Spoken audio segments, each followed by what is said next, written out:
Fixed deposit ಬಹುತೇಕರಿಗೆ ಅಚ್ಚುಮೆಚ್ಚಿನ ಹೂಡಿಕೆ.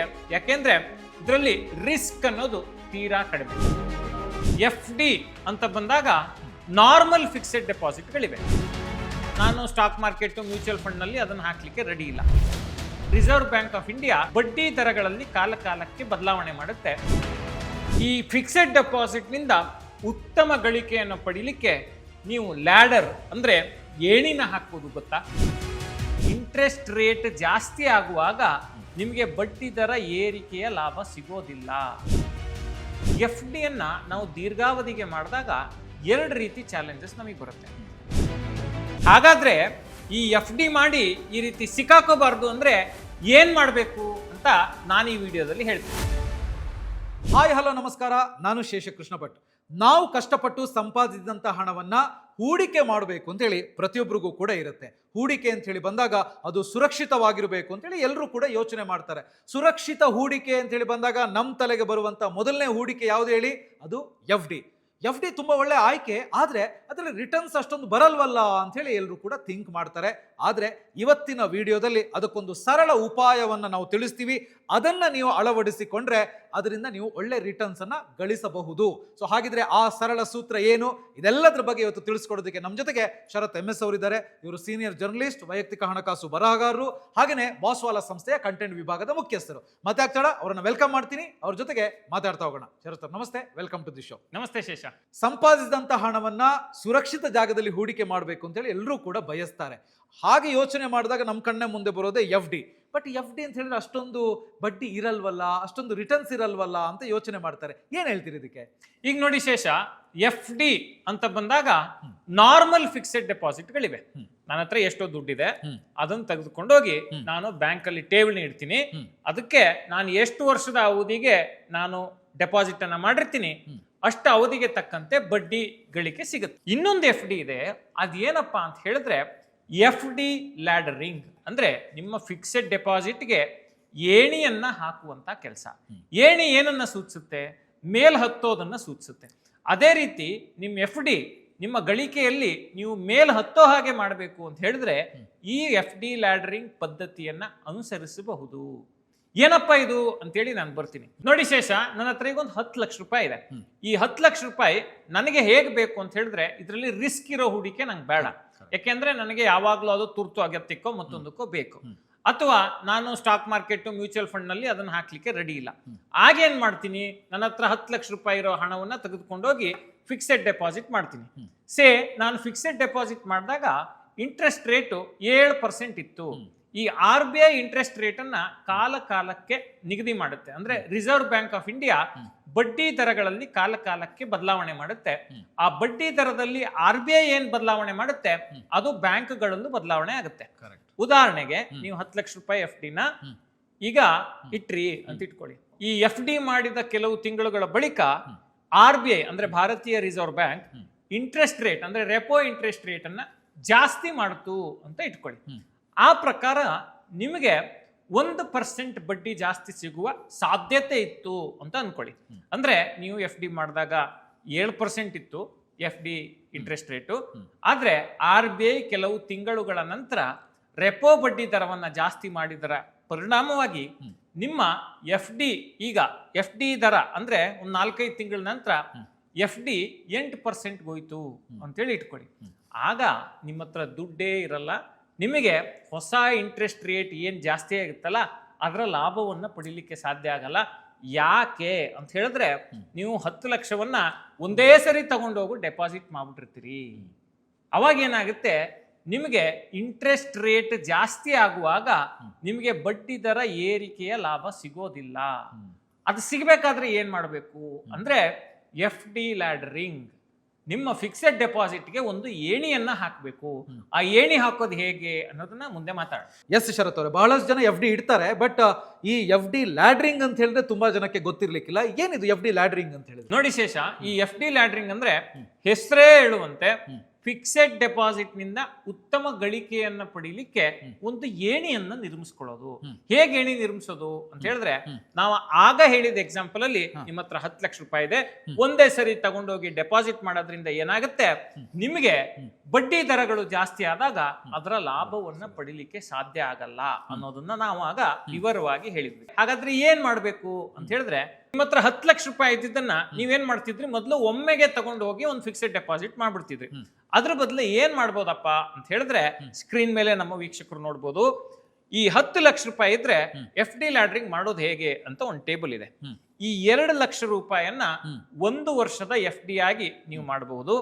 2 ಲಕ್ಷ ರೂಪಾಯಿಯನ್ನ ಮತ್ತೆ 2 ವರ್ಷದ ಎಫ್ ಡಿ ಆಗಿ ನೀವು ಮಾಡ್ಕೋಬಹುದು. 2 ಲಕ್ಷ ರೂಪಾಯಿಯನ್ನ 3 ವರ್ಷದ ಎಫ್ ಡಿ ಆಗಿ ನೀವು ಮಾಡ್ಕೋಬಹುದು. ಮತ್ತೆ 2 ಲಕ್ಷ ರೂಪಾಯಿಯನ್ನ 4 ವರ್ಷದ ಎಫ್ ಡಿ ಆಗಿ ಮಾಡ್ಕೋಬಹುದು. ಮತ್ತೆ 2 ಲಕ್ಷ ರೂಪಾಯಿಯನ್ನ 5 ವರ್ಷದ ಎಫ್ ಡಿ ಆಗಿ ಮಾಡ್ಕೋಬಹುದು. ಹಿಂಗ್ ಮಾಡ್ಕೊಳ್ಳೋದ್ರಿಂದ ಏನ್ ಲಾಭ ಅಂತ ಹೇಳಿದ್ರೆ, ನೋಡಿ, ಎಫ್ ಡಿ ಅನ್ನ ನಾವು ದೀರ್ಘಾವಧಿಗೆ ಮಾಡಿದಾಗ 2 ರೀತಿ ಚಾಲೆಂಜಸ್ ನಮಗೆ ಬರುತ್ತೆ. ನಾವು 5 ವರ್ಷಕ್ಕೆ ನಂಗೇನೋ ದುಡ್ಡು ಬೇಡಪ್ಪ ಅಂತೇಳಿ ಎಫ್ ಡಿ ಮಾಡ್ಬಿಟ್ಟಿರ್ತೀವಿ. ಕೆಲವು ಸತಿ ಏನಾಗುತ್ತೆ, ನಮ್ಗೆ ಅಯ್ಯೋ 5 ವರ್ಷಕ್ಕೆ ಮಾಡ್ಬಿಟ್ಟಿದ್ದೀನಿ, ಅದನ್ನ ಬ್ರೇಕ್ ಮಾಡಬೇಕು ಅಂತೇಳಿ ಬ್ರೇಕ್ ಮಾಡ್ಕೊಂಡು ಬರ್ತೀವಿ, ಆಗ ಪೆನಾಲ್ಟಿ ಕಟ್ತೀವಿ. ಒಂದೇ ಸಮಸ್ಯೆ ಅಲ್ಲಾಗುತ್ತೆ. ಈಗ ನಾವು 5 ವರ್ಷಕ್ಕೆ ಎಫ್ ಡಿ ಮಾಡಿದಾಗ ಇಂಟ್ರೆಸ್ಟ್ ರೇಟ್ ಒಂದ್ ವೇಳೆ ಜಾಸ್ತಿ ಆದ್ರೆ ಆ ಲಾಭವನ್ನ ಪಡ್ಕೊಳ್ಳಿಕ್ಕೆ ನಮ್ಗೆ ಅವಕಾಶನೇ ಆಗಲ್ಲ, ಯಾಕೆಂದ್ರೆ ನಾನು 5 ವರ್ಷಕ್ಕೆ ಲಾಕ್ ಮಾಡ್ಬಿಟ್ಟಿದ್ದೀನಿ. ಹಿಂಗ್ 1 ವರ್ಷ 2 ವರ್ಷ 3 ವರ್ಷ 4 ವರ್ಷ 5 ವರ್ಷಕ್ಕೆ ನಮ್ಮ ಫಿಕ್ಸೆಡ್ ಡೆಪಾಸಿಟ್ ಗಳನ್ನ ಸ್ಪ್ಲಿಟ್ ಮಾಡ್ತಾ ನಾನು ಎಫ್ ಡಿ ಮಾಡ್ತಾ ಬಂದಾಗ ಪ್ರತಿ ವರ್ಷ ಒಂದೊಂದು ಎಫ್ ಡಿ ಮೆಚ್ಯೂರ್ ಆಗ್ತಾ ಬರುತ್ತೆ. ಇಂಟ್ರೆಸ್ಟ್ ರೇಟ್ ಜಾಸ್ತಿ ಇರುವಂತ ಸಂದರ್ಭದಲ್ಲಿ ಮತ್ತೆ ನಾನು ಎಫ್ ಡಿ ನ ತಗೊಂಡು ಹೊಸ ಬಡ್ಡಿ ದರದ ಪ್ರಕಾರ ಲಾಕ್ ಮಾಡಬಹುದು. ಆದ್ರೆ ಇನ್ನೊಂದು ಕ್ಯಾಚ್ ಇದೆ ಇಲ್ಲಿ. ಏನಾಗುತ್ತೆ, ಈಗ say for example repo rate ಈಗ ಕಡಿಮೆ ಇದೆ. ಈ ರೆಪೋ ರೇಟ್ ಕಡಿಮೆ ಇರುವಂತ ಸಂದರ್ಭದಲ್ಲಿ ಏನಾಗುತ್ತೆ, ಈ ಎಫ್ ಡಿ ಲ್ಯಾಡರಿಂಗ್ ನಿಮಗೆ ಹೆಚ್ಚು ಬಡ್ಡಿ ದರವನ್ನ ಕೊಡ್ಲಿಕ್ಕೆ ಅನುಕೂಲ ಮಾಡಿಕೊಡದೆ ಹೋಗ್ಬೋದು. ಇದನ್ನ ನೆನಪಲ್ಲಿಟ್ಕೋಬೇಕು, ಇದು ಇದರ ಲಿಮಿಟೇಷನ್. ಅಂದ್ರೆ ಈಗ ನೀವು ಆಗ್ಲೇ ಹೇಳಿದಂಗೆ ರೆಪೋ ರೇಟ್ ಜಾಸ್ತಿ ಆದಾಗ ಇಂಟ್ರೆಸ್ಟ್ ಕೂಡ ಜಾಸ್ತಿ ಆಗುತ್ತೆ ಫಿಕ್ಸೆಡ್ ಡೆಪಾಸಿಟ್. ರೆಪೋ ರೇಟ್ ಕಡಿಮೆ ಆದಾಗ ಫಿಕ್ಸೆಡ್ ಡೆಪಾಸಿಟ್ ಇಂಟ್ರೆಸ್ಟ್ ಕೂಡ ಕಡಿಮೆ ಆಗುತ್ತೆ. ಆದ್ರೆ ಇಲ್ಲಿ ಏನಂತ ಹೇಳಿದ್ರೆ, ಈ ಎಫ್ ಡಿ ಲ್ಯಾಡರಿಂಗ್ ಅನ್ನ ಬರೀ ನಾವು ಗಳಿಕೆಯ ಕೇಂದ್ರಿತವಾಗಿ ನೋಡಬಾರ್ದು. ಏನಾಗುತ್ತೆ, ಪ್ರತಿ ವರ್ಷ ನಿಮ್ಗೆ ಲಿಕ್ವಿಡಿಟಿ ಕ್ರಿಯೇಟ್ ಆಗುತ್ತೆ. ಅಂದ್ರೆ ಪ್ರತಿ ವರ್ಷ ನಿಮ್ಗೆ ಒಂದಿಷ್ಟು ಕ್ಯಾಶ್ ಬರುತ್ತೆ, ಅದನ್ನ ನೀವು ರೀಇನ್ವೆಸ್ಟ್ ಮಾಡ್ಲಿಕ್ಕೆ ನೀವು ಪ್ರಯತ್ನ ಪಡ್ತೀರಿ. ಸೊ ಈ ರೀತಿ ನಿಮಗೆ ಬೇಕಾದಾಗ ಹಣನೂ ಸಿಗುತ್ತೆ. ಕಾಲ ಕಾಲಕ್ಕೆ ಆಗುವ ಬದಲಾವಣೆಗಳಿಗೆ ನಿಮ್ಮ ಹೂಡಿಕೆಯನ್ನ ಹೊಂದಿಸ್ಕೊಳ್ಳಿಕ್ಕೆ ಅವಕಾಶ ಸಿಗುತ್ತೆ. ಸೇ ಫಾರ್ ಎಕ್ಸಾಂಪಲ್, ನೀವು ಈಗ ಎಫ್ ಡಿ ಮಾಡಿರ್ತೀರಿ. ಈಗ ಎಫ್ ಡಿ ಮಾಡಿರುವಂತ ಸಂದರ್ಭದಲ್ಲಿ ಈಗ ಇಂಟ್ರೆಸ್ಟ್ ರೇಟ್ ಕಡಿಮೆ ಆಗ್ತಿದೆ ಅಂತ ಇಟ್ಕೊಳ್ಳಿ. ನೆಕ್ಸ್ಟ್ ಇಯರ್ ಮೆಚೂರ್ ಆಗೋಯ್ತು. ನೀವು ಆ ದುಡ್ಡನ್ನ ತೆಗೆದುಕೊಂಡು ಇವಾಗ ಸ್ಟಾಕ್ ಮಾರ್ಕೆಟ್ ಚೆನ್ನಾಗಿ ಪರ್ಫಾರ್ಮ್ ಮಾಡ್ತಿದ್ಯಾ, ಮ್ಯೂಚುವಲ್ ಫಂಡ್ ಚೆನ್ನಾಗಿ ಪರ್ಫಾರ್ಮ್ ಮಾಡ್ತಿದ್ಯಾ, ಚಿನ್ನದ ಬೆಲೆ ಏರಿಕೆ ಆಗುವ ಸಾಧ್ಯತೆ ಇದೆಯಾ, ಈ ರೀತಿಯ ಒಂದು ಪರಾಮರ್ಶೆಯನ್ನ ಮಾಡಿ ಆ ಹಣವನ್ನ ರೀಇನ್ವೆಸ್ಟ್ ಮಾಡ್ಲಿಕ್ಕೆ ಅವಕಾಶ ಇದೆ. ತಜ್ಞರ ನೆರವನ್ನ ಪಡೆದು, ಹಣಕಾಸು ಸೆಬಿ ನಿರ್ದೇಶಿತ ಯಾರು ಹಣಕಾಸು ತಜ್ಞರು ಇರ್ತಾರಲ್ಲ ಅವರ ನೆರವನ್ನ ಪಡೆದು ಆ ರೀತಿ ಒಂದು ಈ ಎಫ್ ಡಿ ಲ್ಯಾಡರಿಂಗ್ ಇಂದ ಬಂದ ಹಣವನ್ನ ತೆಗೆದುಕೊಂಡು ರೀಇನ್ವೆಸ್ಟ್ ಮಾಡೋ ಆಲೋಚನೆ ಮಾಡಬಹುದು. ಇಲ್ಲಾಂದ್ರೆ 5 ವರ್ಷಕ್ಕೆ ಸುಮ್ಮನೆ ಕೈ ಕಟ್ಟಿ ಕೂತ್ಕೋಬೇಕಾಗುತ್ತೆ. ನಿಮ್ಗೆ ತುರ್ತು ಹಣ ಬೇಕು ಅಂತ ಹೇಳಿದ್ರೆ ನೀವು ಬ್ರೇಕ್ ಮಾಡಿದಾಗ ಫೈನ್ ಬೀಳುತ್ತೆ. ಸೊ ಇಷ್ಟೆಲ್ಲ ಈ ಲಿಮಿಟೇಷನ್, ಅನುಕೂಲಗಳು ಅನಾನುಕೂಲಗಳು ಈ ಎಫ್ ಡಿ ಲ್ಯಾಡರಿಂಗ್ ಅಲ್ಲಿ ಇದೆ. ಎಸ್, ಎಫ್ ಡಿ ಲ್ಯಾಡರಿಂಗ್ ಅಂದ್ರೆ ಏನು, ಅದರಿಂದ ಏನೇನ್ ಬೆನಿಫಿಟ್ ಸಿಗುತ್ತೆ, ಹಾಗೇನೆ ಅದರಿಂದ ಅನಾನುಕೂಲಗಳು ಏನಿದಾವೆ ಅಂತ ಹೇಳಿ ನೀವು ತಿಳಿಸ್ಕೊಟ್ರಿ. ನಮ್ಮ ಸುರಕ್ಷತೆ ಬಗ್ಗೆ ಮಾತನಾಡೋದಿದ್ರೆ ಏನ್ ಸಜೆಷನ್ಸ್ ಕೊಡ್ತೀರಿ? ಈಗ ನೋಡಿ ಶೇಷ, ನಾವು ಯಾವುದೇ ಹೂಡಿಕೆ ಮಾಡೋದಕ್ಕೆ ಮುಂಚೆ ನಮ್ಗೆ ಇನ್ಶೂರೆನ್ಸ್ ಪ್ರೊಟೆಕ್ಷನ್ ಅನ್ನೋದು ತುಂಬಾ ಇಂಪಾರ್ಟೆಂಟ್. ಈಗ ನೋಡಿ, ನಮ್ಮ ಕುಟುಂಬಕ್ಕೆ ಮನೆಯ ಯಜಮಾನ ಅಥವಾ ಯಜಮಾನಿ ಪ್ರತಿ ತಿಂಗಳು ದುಡಿದು ಒಂದಿಷ್ಟು ಹಣವನ್ನ ತಂದು ಕೊಡ್ತಿರ್ತಾರೆ. ಆ ಹಣದಿಂದ ಕುಟುಂಬ ನಡೀತಿರುತ್ತೆ. ಸಪೋಸ್ ಅವರಿಬ್ಬರಲ್ಲಿ ಯಾರಿಗಾರು ಸಮಸ್ಯೆ ಆಯ್ತು, ಅವರ ಜೀವಕ್ಕೆ ಏನಾದ್ರೂ ತೊಂದರೆ ಆಯ್ತು ಅಂತ ಹೇಳಿದ್ರೆ, ಆ ಕುಟುಂಬಕ್ಕೆ ಪ್ರತಿ ತಿಂಗಳು ಆದಾಯ ಕೊಡೋರು ಯಾರು, ಅವ್ರು ಮಾಡಿರೋ ಸಾಲ ತೀರ್ಸೋದು ಯಾರು, ಅವರ ಮಕ್ಕಳ ವಿದ್ಯಾಭ್ಯಾಸ ನೋಡೋದು ಯಾರು, ಇದೆಲ್ಲದಕ್ಕೂ ಉತ್ತರ ಏನಪ್ಪಾ ಅಂತ ಹೇಳಿದ್ರೆ ಟರ್ಮ್ ಲೈಫ್ ಇನ್ಶೂರೆನ್ಸ್. ಈ ಟರ್ಮ್ ಇನ್ಶೂರೆನ್ಸ್ ಅನ್ನೋದು ತುಂಬಾ ಇಂಪಾರ್ಟೆಂಟ್. ಕುಟುಂಬಕ್ಕೆ ಆರ್ಥಿಕ ಸುರಕ್ಷತೆಯನ್ನು ಒದಗಿಸೋದಕ್ಕೆ ಇದು ಬಹಳ ಬಹಳ ಮುಖ್ಯ. ಟರ್ಮ್ ಇನ್ಶೂರೆನ್ಸ್ ಅನ್ನ ಅತ್ಯಂತ ಅಗ್ಗದ ಮತ್ತು ಸುರಕ್ಷಿತ ಜೀವ ವಿಮೆ ಅಂತೇಳಿ ಕನ್ಸಿಡರ್ ಮಾಡ್ತಾರೆ.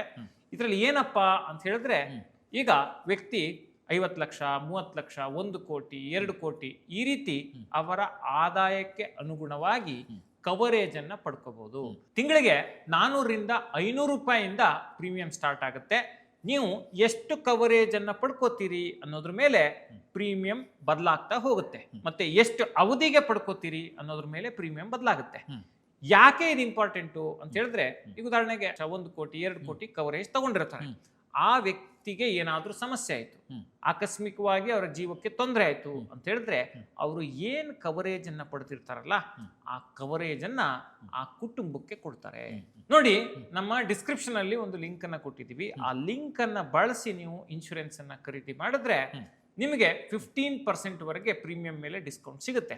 ಅಷ್ಟೇ ಅಲ್ಲ, 51 ಇನ್ಶೂರೆನ್ಸ್ ಕಂಪನಿಗಳ ವಿವಿಧ ಪ್ರಾಡಕ್ಟ್ಗಳನ್ನ ಕಂಪೇರ್ ಮಾಡಿ ಯಾವ ಇನ್ಶೂರೆನ್ಸ್ ನಿಮಗೆ ಸೂಕ್ತ, ಯಾವ ಇನ್ಶೂರೆನ್ಸ್ ಕಂಪನಿಯಲ್ಲಿ ಈ ರೇಷಿಯೋಗಳು ಚೆನ್ನಾಗಿದೆ, ಏನ್ ರೇಷಿಯೋ, ಕ್ಲೇಮ್ ರೇಷಿಯೋ ಚೆನ್ನಾಗಿದೆ, ಮತ್ತೆ ಸರಿಯಾದ ರೀತಿಯಲ್ಲಿ ಅವರು ಮುನ್ನಡೆಸ್ತಾ ಇದ್ದಾರೆ, ಆ ಇನ್ಶೂರೆನ್ಸ್ ಕಂಪನಿಗಳನ್ನ ಕಂಪೇರ್ ಮಾಡಿ ಪ್ರೀಮಿಯಂ ಸರಿಯಾಗಿ ಅವರು ತಗೋತಿದಾರ, ತುಂಬಾ ಪ್ರೀಮಿಯಂ ತಗೋತಿದಾರ, ಇದನ್ನೆಲ್ಲ ಚೆಕ್ ಮಾಡಿ ಬೈ ಮಾಡಲಿಕ್ಕೆ ಅವಕಾಶ ಇದೆ. ಅದನ್ನ ಉಪಯೋಗಿಸ್ಕೊಳ್ಳಿ ದಯವಿಟ್ಟು. ಇನ್ಶೂರೆನ್ಸ್ ಅನ್ನೋದು ಕಾಂಪ್ರಮೈಸ್ ಆಗುವಂತಹ ಒಂದು ವಿಷಯ ಅಲ್ಲ, ಅದು ಅಗತ್ಯ ಅಷ್ಟೇ ಅಲ್ಲ, ಅನಿವಾರ್ಯ ಕೂಡ ಹೌದು.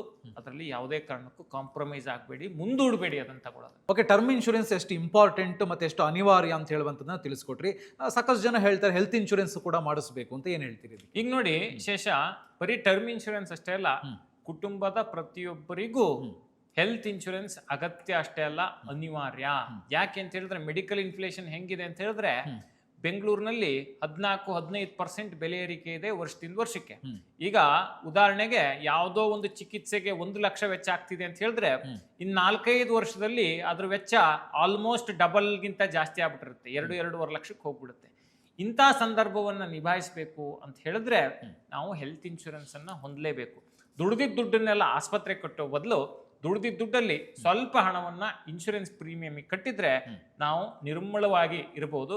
ಕುಟುಂಬದ ಎಲ್ಲರಿಗೂ ಹೆಲ್ತ್ ಇನ್ಶೂರೆನ್ಸ್ ಅಗತ್ಯ. ಅವರವರ ಅಗತ್ಯಗಳೇನಿದೆ ಅನ್ನೋದನ್ನ ನೋಡಿಕೊಂಡು ಕನಿಷ್ಠ 5-10 ಲಕ್ಷ 15 ಲಕ್ಷದವರೆಗೆ ಹೆಲ್ತ್ ಇನ್ಶೂರೆನ್ಸ್ ಕವರೇಜ್ ಅನ್ನ ಪಡ್ಕೊಳ್ಳೋದು ತುಂಬಾ ಅಗತ್ಯ. ಮತ್ತೆ ನಾವು ಡಿಸ್ಕ್ರಿಪ್ಷನ್ ಅಲ್ಲಿ ಏನು ಲಿಂಕ್ ಅನ್ನ ಕೊಟ್ಟಿದ್ದೀವಿ, ಆ ಡಿಸ್ಕ್ರಿಪ್ಷನ್ ಅನ್ನ ಬಳಸಿ ನೀವು ಹೆಲ್ತ್ ಇನ್ಶೂರೆನ್ಸ್ ಅನ್ನ ಖರೀದಿ ಮಾಡಿದ್ರೆ ನಿಮಗೆ 25% ವರೆಗೆ ಡಿಸ್ಕೌಂಟ್ ಅನ್ನ ಕೊಡ್ತಾರೆ. ಮತ್ತೆ ಇನಿಷಿಯಲ್ ಕ್ಲೇಮ್ ಸಪೋರ್ಟ್ ಕೂಡ ಕೊಡ್ತಾರೆ. ಈಗೇನೋ ಸಮಸ್ಯೆ ಆಯಿತು, ಕ್ಲೇಮ್ ಬೇಕು ಅಂತ ಹೇಳಿದ್ರೆ ನಿಮಗೆ ಡೆಡಿಕೇಟೆಡ್ ಮ್ಯಾನೇಜರ್ ಇರ್ತಾರೆ, ಅವರು ಇನಿಷಿಯಲ್ ಕ್ಲೇಮ್ ಸಪೋರ್ಟ್ ಅನ್ನ ಕೊಡ್ತಾರೆ. 51 ಇನ್ಶೂರೆನ್ಸ್ ಕಂಪನಿಗಳ ಪ್ರಾಡಕ್ಟ್ಗಳನ್ನ ಕಂಪೇರ್ ಮಾಡಿ ಬೈ ಮಾಡುವಂತ ಅವಕಾಶ ನಿಮ್ದಾಗುತ್ತೆ. ಇದೆಲ್ಲವೂ ಇಂಪಾರ್ಟೆಂಟು. ಯಾಕೆ ಅಂತ ಹೇಳಿದ್ರೆ ಹೆಲ್ತ್ ಇನ್ಶೂರೆನ್ಸ್ ಅಗತ್ಯ ಅಷ್ಟೇ ಅಲ್ಲ, ಅನಿವಾರ್ಯವೂ ಹೌದು. ಇವತ್ತಿನ ಬೆಲೆ ಏರಿಕೆ ಕಾಲದಲ್ಲಿ ನಾವು ದುಡ್ಡನ್ನ ಆಸ್ಪತ್ರೆ ಕಟ್ಟಬಾರ್ದು, ದುಡ್ಡಲ್ಲಿ ಸ್ವಲ್ಪ ಹಣವನ್ನ ಪ್ರೀಮಿಯಂ ಕಟ್ಟಬೇಕು ಅನ್ನೋ ಚಿಂತನೆ ನಮ್ಮದಾಗಬೇಕು. ಇಲ್ಲ ಅಂದ್ರೆ ದುಡ್ಡೆಲ್ಲ ಆಸ್ಪತ್ರೆ ಕಟ್ತಾ ಕೂತ್ರೆ ನಾವು ಆರ್ಥಿಕವಾಗಿ ಸಬಲರಾಗ್ಲಿಕ್ಕೆ ಸಾಧ್ಯ ಆಗೋದಿಲ್ಲ. ಮತ್ತೆ ಈ ಹೆಲ್ತ್ ಇನ್ಶೂರೆನ್ಸ್ಗೆ ಪ್ರೀಮಿಯಂ ಎಷ್ಟಿರುತ್ತಪ್ಪ, ತುಂಬಾ ಪ್ರೀಮಿಯಂ ಇರುತ್ತಾ ಅಂತ ಹೇಳಿದ್ರೆ 400-500 ರೂಪಾಯಿಂದ ತಿಂಗಳ ಪ್ರೀಮಿಯಂ ಶುರು ಆಗುತ್ತೆ. ನೀವು ಎಷ್ಟು ಕವರೇಜ್ ಅನ್ನ ಪಡ್ಕೋತೀರಿ, 10 ಲಕ್ಷನೋ 20 ಲಕ್ಷನೋ 1 ಕೋಟಿ, ಈ ರೀತಿ ನೀವು ಎಷ್ಟು ಕವರೇಜ್ ಅನ್ನ ಪಡಿತೀರಿ ಅದ್ರ ಮೇಲೆ ಪ್ರೀಮಿಯಂ ಬದಲಾವಣೆ ಆಗುತ್ತೆ. ಆದರೆ ನೆನ್ಪಿಟ್ಕೊಳ್ಳಿ, 400-500 ರೂಪಾಯಿ ಇದ್ರೂ ಸಹಿತ ಒಂದು ಹೆಲ್ತ್ ಇನ್ಶೂರೆನ್ಸ್ ಅನ್ನ ಪಡ್ಕೊಳ್ಳೋ ಅವಕಾಶ ಇದೆ ಅನ್ನೋದನ್ನ ನಾವಿಲ್ಲಿ ಹೇಳಲಿಕ್ಕೆ ಪ್ರಯತ್ನ ಮಾಡ್ತಿದ್ದೀವಿ. ತಡ ಮಾಡಬೇಡಿ, ಡಿಸ್ಕ್ರಿಪ್ಷನ್ ಅಲ್ಲಿರೋ ಈ ಲಿಂಕ್ ಅನ್ನ ಬಳಸ್ಕೊಂಡು ಹೆಲ್ತ್ ಇನ್ಶೂರೆನ್ಸ್ ಮತ್ತೆ ಟರ್ಮ್ ಇನ್ಶೂರೆನ್ಸ್ ಅನ್ನ ಆದಷ್ಟು ಬೇಗ ಖರೀದಿ ಮಾಡಿ.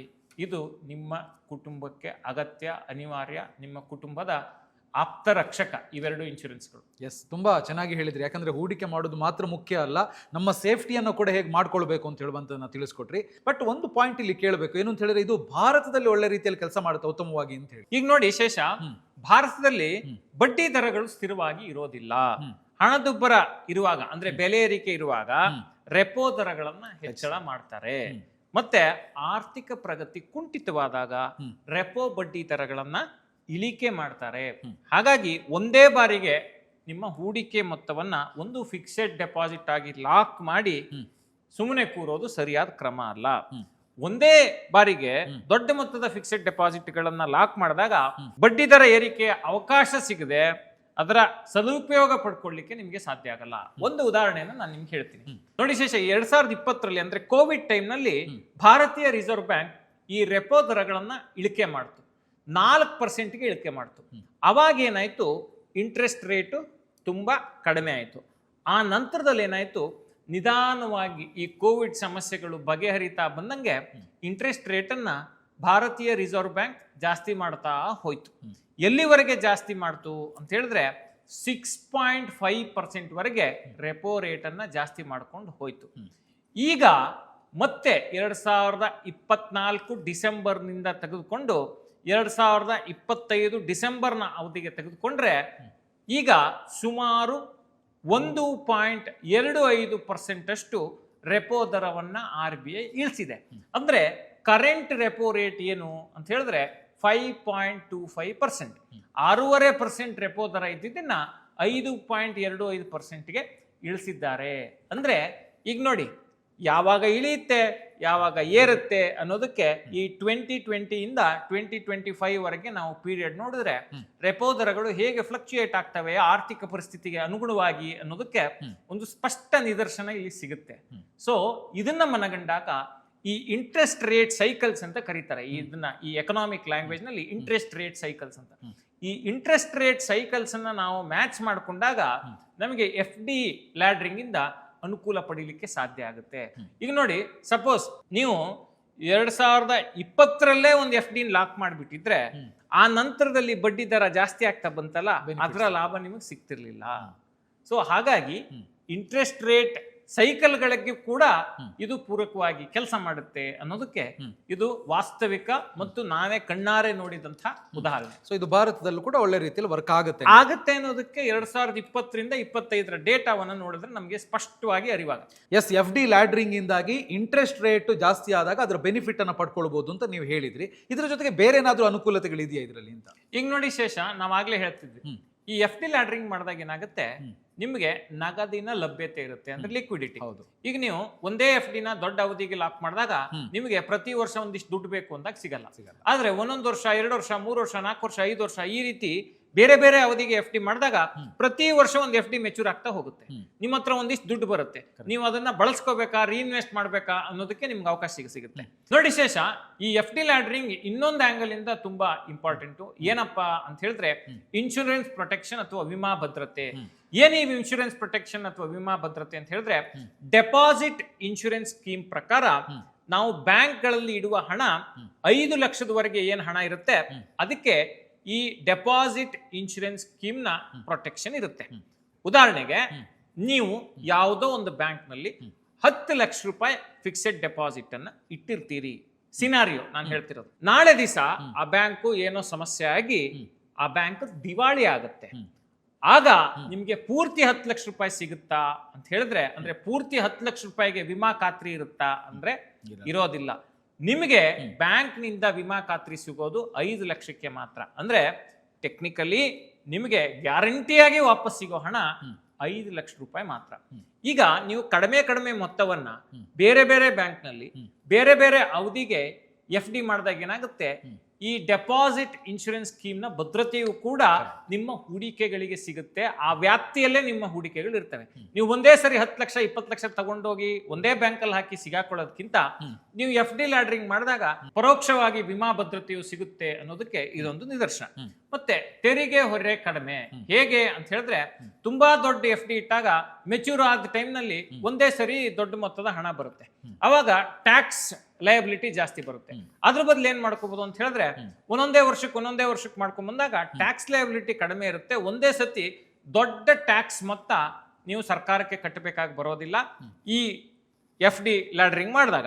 ಮತ್ತೆ ಸಾಂಪ್ರದಾಯಿಕ ಹೂಡಿಕೆದಾರರಿಗೆ, ಯಾರು ನನಗೆ ಮಾರ್ಕೆಟ್ ರಿಸ್ಕ್ ಬೇಡ, ಮ್ಯೂಚುವಲ್ ಫಂಡ್ ನ ರಿಸ್ಕ್ ಬೇಡ, ನಾನು ಯಾವುದೇ ರಿಸ್ಕ್ ಅನ್ನ ತೆಗೆದುಕೊಳ್ಳಿಕ್ಕೆ ಸಾಧ್ಯ ಇಲ್ಲ, ನಂಗೆ ಕಾಲಕ್ಕೆ ಹೂಡಿಕೆ ಮೇಲೆ ಒಂದಿಷ್ಟು ಗಳಿಕೆ ಬರಬೇಕು, ಬಡ್ಡಿ ಆದಾಯ ಬರಬೇಕು ಅನ್ನೋರ್ಗೂ ಕೂಡ ಈ FD ಲ್ಯಾಡ್ರಿಂಗ್ ಪೂರಕವಾಗಿ ಇದೆ. ಹಾಗಿದ್ರೆ ಇದರಲ್ಲಿ ಏನಾದ್ರು ಮಿತಿಗಳು ಅಂತ ಏನಾದ್ರು ಇದೆಯಾ? ಹೌದು. ಈಗ ಯಾವುದೇ ಹೂಡಿಕೆಯಲ್ಲಿ ಪ್ಲಸ್ ಮೈನಸ್ 2 ಇರುತ್ತೆ. ಇದರ ಮೈನಸ್ ಪಾಯಿಂಟ್ ಏನು ಅಂತ ಹೇಳಿದ್ರೆ, ನಾನೀಗ ಹೇಳ್ತಿದ್ದೀನಿ, ಈ FD ಲ್ಯಾಡ್ರಿಂಗು ಬಡ್ಡಿ ದರ ಇಳಿಕೆಯ ಕಾಲದಲ್ಲಿ ಅಷ್ಟು ಅನುಕೂಲಕರವಾಗಿ ಕೆಲಸ ಮಾಡಲ್ಲ.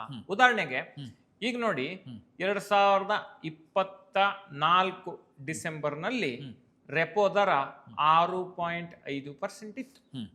ಈಗ 2025 ಡಿಸೆಂಬರ್ ನಲ್ಲಿ ರೆಪೋ ದರ 5.25% ಇದೆ. ಅಂದ್ರೆ ಏನಪ್ಪಾ ಅಂತ ಹೇಳಿದ್ರೆ, ಫಿಕ್ಸೆಡ್ ಡೆಪಾಸಿಟ್ಗೆ 2024 ಡಿಸೆಂಬರ್ ನಲ್ಲಿ ಸಿಗುತ್ತಿದ್ದಂತ ಬಡ್ಡಿಗಿಂತ ಕಡಿಮೆ ಬಡ್ಡಿ ಡಿಸೆಂಬರ್ 2025ರಲ್ಲಿ ಸಿಗುತ್ತೆ. ಸೊ ಇದರ ಸಿನಾರಿಯೋ ಏನು ಅಂತ ಹೇಳಿದ್ರೆ ಇದು ಬಡ್ಡಿ ದರ ಇಳಿಕೆಯ ಸೈಕಲ್. ಇಂಥ ಸಂದರ್ಭದಲ್ಲಿ ನಿಮಗೆ ಹೆಚ್ಚಿನ ಅನುಕೂಲ ಎಫ್ ಡಿ ಲ್ಯಾಡ್ರಿಂಗ್ ನಿಂದ ಸಿಗದೆ ಹೋಗಬಹುದು ಅನ್ನೋದು ಒಂದು ಮಿತಿ. ಆದ್ರೆ ಪ್ರತಿ ವರ್ಷ ಒಂದಿಷ್ಟು ದುಡ್ಡು ಸಿಗುತ್ತೆ ಅನ್ನೋದು ಸ್ಟಿಲ್ ಹೋಲ್ಡ್ಸ್ ಗುಡ್. ಮತ್ತೆ ಮೆಚುರಿಟಿಗೆ ಮುನ್ನ ಹಣವನ್ನ ಪಡೆದ್ರೆ ಎಫ್ ಡಿ ಲ್ಯಾಡ್ರಿಂಗ್ ನಲ್ಲೂ ನಿಮಗೆ ದಂಡವನ್ನ ಕಟ್ಟಬೇಕಾಗತ್ತೆ. ಉದಾಹರಣೆಗೆ 1 ವರ್ಷಕ್ಕೆ ಎಫ್ ಡಿ ಮಾಡಿರ್ತೀರಿ, ನಿಮ್ಗೆ 1 ವರ್ಷಕ್ಕಿಂತ ಮುಂಚೆನೆ ಹಣ ಬೇಕು ಅಂತ ನೀವು ಅದನ್ನ ವಿಡ್ರಾ ಮಾಡಿದ್ರೆ ಅದಕ್ಕೆ ಇಲ್ಲಿ ದಂಡವನ್ನ ಬ್ಯಾಂಕ್ನವ್ರು ಹಾಕ್ತಾರೆ. 1 ವರ್ಷಗಳ ಕಾರಣಕ್ಕೆ ನೀವು ಮಧ್ಯ ತೆಗೆದ್ರೆ ಅವ್ರ ದಂಡ ಹಾಕದೆ ಏನಿರೋಲ್ಲ. ಅಂದ್ರೆ ನಿಮಗೆ 1 ವರ್ಷಕ್ಕೂ ದುಡ್ಡು ಸಿಗುತ್ತೆ ಅನ್ನೋದು ನಿಜ, ಆದ್ರೆ ಬ್ರೇಕ್ ಮಾಡಿದ್ರೆ ಎಫ್ ಡಿನ ಇಲ್ಲೂ ನೀವು ದಂಡವನ್ನ ಕಟ್ಟಬೇಕಾಗುತ್ತೆ. ಮತ್ತೆ 80C ತೆರಿಗೆ ಅನುಕೂಲ ಸಿಗುವುದಿಲ್ಲ. 5 ವರ್ಷದ ಕಡಿಮೆ ಅವಧಿಗೆ ಎಫ್ ಡಿ ಮಾಡಿದಾಗ ಈ ಸೆಕ್ಷನ್ 80C ಅಡಿಯಲ್ಲಿ ಇನ್ಕಮ್ ಟ್ಯಾಕ್ಸ್ ಬೆನಿಫಿಟ್ ಸಿಗೋದಿಲ್ಲ. ನಿಮ್ಮ ಸ್ಲ್ಯಾಬ್ಗೆ ತಕ್ಕಂತೆ ತೆರಿಗೆಯನ್ನ ಕಟ್ಟಬೇಕಾಗಿ ಬರುತ್ತೆ. ಇದು ಅನಾನುಕೂಲ ಅಥವಾ ಮಿತಿಗಳು ಈ ಎಫ್ ಡಿ ಲ್ಯಾಡ್ರಿಂಗ್ ಅಂತ ಹೇಳಿ ಹೇಳ್ಬೋದು ಶೇಷ. ಸೊ ಫೈನಲಿ ಹಾಗಿದ್ರೆ ಎಫ್ ಡಿ ಲ್ಯಾಡ್ರಿಂಗ್ ಮಾಡಬೇಕು ಅಂತ ಹೇಳುವಂತವ್ರು ಅಥವಾ ಮಾಡಬೇಕು ಅಂತ ಹೇಳಿ ಹೊರಡುವಂತವ್ರು ಏನು ವಿಷಯಗಳನ್ನ ಗಮನದಲ್ಲಿ ಇಟ್ಕೊಳ್ಬೇಕು? ಈಗ ನೋಡಿ, ನಾನು ಒಂದಿಷ್ಟು ಪಾಯಿಂಟ್ಸ್ ಅನ್ನ ನೋಟ್ ಮಾಡಿದ್ದೀನಿ, ಸ್ಕ್ರೀನ್ ಮೇಲೆ ನಮ್ಮ ವೀಕ್ಷಕರು ನೋಡ್ಬೋದು. ಬ್ಯಾಂಕ್ ಠೇವಣಿಗಳಿಗೆ ಡೆಪಾಸಿಟ್ ಇನ್ಶೂರೆನ್ಸ್ ಸ್ಕೀಮ್ ಪ್ರಕಾರ 5 ಲಕ್ಷದವರೆಗೆ ಮಾತ್ರ ಸುರಕ್ಷತೆ ಇರುವ ಕಾರಣ ಒಂದೇ ಬ್ಯಾಂಕ್ ನಲ್ಲಿ ಎಫ್ ಡಿ ಗಳನ್ನ ಇಡಬೇಡಿ, ಬೇರೆ ಬೇರೆ ಬ್ಯಾಂಕ್ ಗಳಲ್ಲಿ ಎಫ್ ಡಿ ಗಳನ್ನ ಇಡಿ, ಎಫ್ ಡಿ ಲ್ಯಾಡ್ರಿಂಗ್ ಅನ್ನ ಮಾಡಿ. 2ನೇ ಪಾಯಿಂಟ್, ಎಫ್ ಡಿ ಲ್ಯಾಡ್ರಿಂಗ್ ಮಾಡುವಾಗ ಈ 5 ವರ್ಷದ ಟ್ಯಾಕ್ಸ್ ಬೆನಿಫಿಟ್ ಇರುವ ಎಫ್ ಡಿ ಗಳನ್ನ ಕನ್ಸಿಡರ್ ಮಾಡದೇ ಇರೋದು ಒಳ್ಳೇದು. ಯಾಕಂದ್ರೆ ಅವನ್ನ 5 ವರ್ಷದ ಅವಧಿಗೆ ಮುನ್ನ ಮುರಿಲಿಕ್ಕೆ ಸಾಧ್ಯ ಆಗಲ್ಲ, ಬ್ರೇಕ್ ಮಾಡ್ಲಿಕ್ಕೆ ಸಾಧ್ಯ ಆಗಲ್ಲ. ನಿಮಗೆ ಮಾಸಿಕ ಬಡ್ಡಿ ಆದಾಯ ಬೇಡ ಅಂತಾದ್ರೆ ವಾರ್ಷಿಕ ಬಡ್ಡಿ ಕೊಡುವ ಕ್ಯುಮುಲೇಟಿವ್ ಎಫ್ ಡಿಗಳನ್ನ ಆಯ್ಕೆ ಮಾಡ್ಕೊಳ್ಳಿ. ಎಫ್ ಡಿ ಲ್ಯಾಡ್ರಿಂಗ್ ಮಾಡುವಾಗ ಕಾಲ ಕಾಲಕ್ಕೆ ನಿಮ್ಮ ಎಫ್ ಡಿಗಳನ್ನ ಪರಿಶೀಲನೆ ಮಾಡಿ, ಆಗಾಗ ಬಡ್ಡಿ ದರಗಳು ಪರಿಷ್ಕರಣೆ ಆಗುವ ಕಾರಣ ನಿಮಗೆ ಹೆಚ್ಚು ಅನುಕೂಲ ಕೊಡುವ ಎಫ್ ಡಿಗಳನ್ನ ಆಯ್ಕೆ ಮಾಡ್ಕೊಳ್ಳಿ. ಅಥವಾ ಆಲ್ಟರ್ನೇಟಿವ್ ಇನ್ವೆಸ್ಟ್ಮೆಂಟ್ ಆಪ್ಷನ್ಸ್ ಅಲ್ಲಿ ಇದಕ್ಕಿನ್ನ ಹೆಚ್ಚನ್ನ ಪಡಿಲಿಕ್ಕೆ ಸಾಧ್ಯ ಅಂತ ಹೇಳಿದ್ರೆ ಸೆಬಿ ನೋಂದಾಯಿತ ಹಣಕಾಸು ಸಲಹೆಗಾರರ ಒಂದು ಪರಿಣಿತಿಯನ್ನ ತೆಗೆದುಕೊಂಡು ನಿಮ್ಮ ಹೂಡಿಕೆ ನಿರ್ಧಾರಗಳನ್ನ ಮಾಡಿ, ಹಣಕಾಸು ಸಾಕ್ಷರತೆಯ ಉದ್ದೇಶದಿಂದ ಈ ಎಫ್ ಡಿ ಲ್ಯಾಡ್ರಿಂಗ್ ಅಂದ್ರೆ ಏನು ಅಂತ ಜನರಿಗೆ ತಿಳಿಬೇಕು ಅನ್ನೋ ಉದ್ದೇಶದಿಂದ ಈ ವಿಡಿಯೋವನ್ನ ಮಾಡಿದೀವಿ. ಇದರಲ್ಲಿ ನಿಮ್ಗೆ ಏನಾದ್ರೂ ಪ್ರಶ್ನೆಗಳಿದ್ರೆ ಕಾಮೆಂಟ್ ನಲ್ಲಿ ಹೇಳಿ, ನಾವು ಅದಕ್ಕೆ ಪ್ರಾಮಾಣಿಕವಾಗಿ ಉತ್ತರವನ್ನ ಕೊಡುವಂತ ಪ್ರಯತ್ನ ಮಾಡ್ತೀವಿ. Yes, thank you very much Sharath ಅವರೇ. ಯಾಕಂದ್ರೆ ಎಫ್ ಡಿ ಅಂತ ಹೇಳಿದ್ರೆ ಎಲ್ರಿಗೂ ಕೂಡ ಗೊತ್ತಿರುತ್ತೆ, ಬಟ್ ಎಫ್ ಡಿ ಲ್ಯಾಡ್ರಿಂಗ್ ಅಂತ ಹೇಳುವಂತ ತುಂಬಾ ಜನರಿಗೆ ಗೊತ್ತಿಲ್ಲ. ಅದನ್ನ ಮಾಡೋದ್ರ ಮೂಲಕ ಹೇಗೆ ಬೆನಿಫಿಟ್ಸ್ ಅನ್ನ ಪಡಿಬಹುದು ಅಂತ ಹೇಳುವಂತ ತಿಳಿಸ್ಕೊಟ್ರಿ. Once again thank you very much. Thank you Shesh. So ನೋಡಿದ್ರಲ್ಲ, ಸುರಕ್ಷಿತ ಹೂಡಿಕೆ ಅಂತ ಹೇಳಿ ಬಂದಾಗ ಎಫ್ ಡಿ ಅನ್ನೋದು ನಿಜ, ಆದ್ರೆ ಆ ಎಫ್ ಡಿ ಇಂದನೂ ಕೂಡ ಉತ್ತಮ ಗಳಿಕೆಯನ್ನ ತೆಗೆದುಕೊಳ್ಳೋದಕ್ಕೆ ಸಾಧ್ಯ ಎಫ್ ಡಿ ಲ್ಯಾಡ್ರಿಂಗ್ ಮಾಡೋದ್ರ ಮೂಲಕ. ಹಾಗೇನೆ ಅದರಿಂದ ಏನೇನು ಪ್ರಯೋಜನಗಳನ್ನ ಪಡಿಬಹುದು ಅಂತ ಹೇಳಿ ಇನ್ ಡೀಟೇಲ್ ಆಗಿ ಶರತ್ ಅವರು ತಿಳಿಸ್ಕೊಟ್ಟಿದ್ದಾರೆ. ಸೊ ಈ ವಿಡಿಯೋ ನಿಮಗೆ ಇಷ್ಟ ಆಗಿದೆ ಅಂದ್ರೆ ಲೈಕ್ ಮಾಡಿ, ಶೇರ್ ಮಾಡಿ, ಹಾಗೇನೆ ಬಾಸ್ ವಾಲಾ ಕನ್ನಡ ಚಾನಲ್ ಅನ್ನ ಸಬ್ಸ್ಕ್ರೈಬ್ ಮಾಡಿ. Boss Vala, B the boss.